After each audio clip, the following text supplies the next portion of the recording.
Pregação expositiva pode ser resumida em 3 verbos. Primeiro, ler o texto. Ler. Você já viu um pregador subir ao púlpito e ele atropela o texto que vai pregar? Ele lê o texto atabalhoadamente. Quando você vê tal coisa, o que é que você pensa? Ele não se preparou. Ele não conhece nem o texto. Ele não gastou tempo. Talvez ele está dizendo o seguinte: o que importa aqui não é o texto que eu estou lendo, é o que eu vou falar depois. Deixa eu dizer uma coisa para você. A parte mais importante de um sermão é o texto. Porque só vai ser sermão se ele expor o texto que ele leu. Então é uma recomendação: leia o texto 1 vez, 5 vezes, 10 vezes, 20 vezes. Leia. Deixe que esse texto entre em você. Se possível, decore o texto.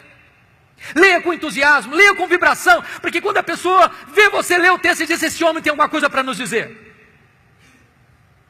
Segunda coisa, segundo verbo, explicar o texto. Calvino dizia que pregação é explicação da Escritura. A não ser que você explique o texto, você não pregou.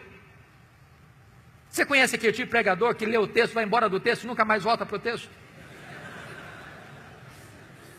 Ele viaja, faz viagens internacionais e espaciais.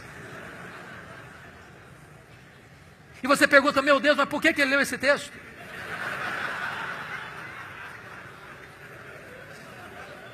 Você conhece aquele tipo de pregador que diz assim: eu já tenho o sermão, só preciso encontrar um texto agora? O sermão emana do texto.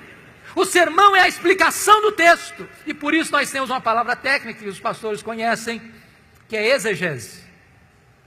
Exegese vem de um prefixo ex, que significa tirar do texto o que está no texto. Cave o texto, descubra o texto, veja o que está lá. E às vezes nós não encontramos essas pepitas de ouro na superfície, é preciso cavar. Esse é o papel do pregador: ir para o texto, perguntar ao texto, mergulhar no texto, descobrir as riquezas do texto, trazer isso à tona.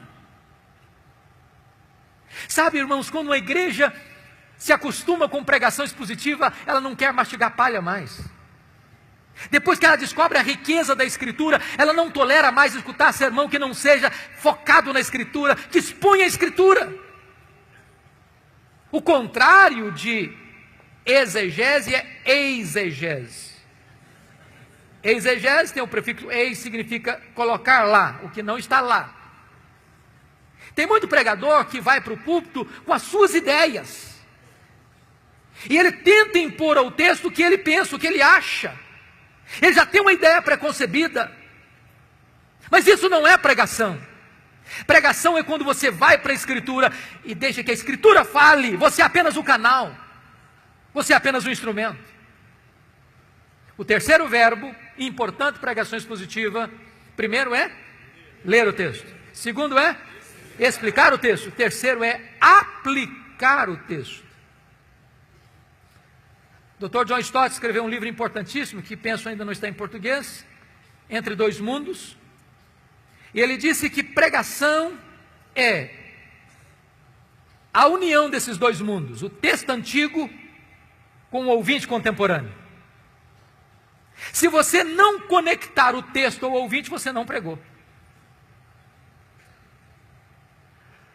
Pregação não é um discurso diante do auditório.